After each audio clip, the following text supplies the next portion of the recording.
Bawin mo nawa sila ng iyong dakilang pag-ibig upang gamitin nila ang kaba ng bayan sa mga programang kapaki-pakinabang sa mamamayan. Manalangin tayo. Panginoon, patatagin mo kami sa iyong pag-ibig. Para sa mga naghahanda sa pagtanggap ng binyag, tulad ng ating Panginoong Yesus, lagi nawa nilang piliin ang tama, mabuti at kalooban ng Diyos sa tuwing humaharap sila sa tukso ng demonyo. Manalangin tayo.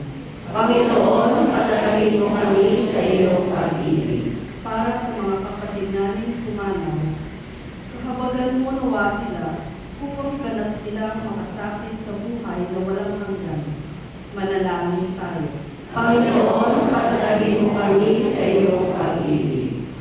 Upang mamayani ang kapayapaan sa Ukraine, sa Holy Land at sa buong mundo, at ipagkadyanawa ang sangkatauhan sa karahasan, kasakiman at pang-aabuso ng kapangyarihan na nagdudulot ng paghihirap at kamatayan sa marami.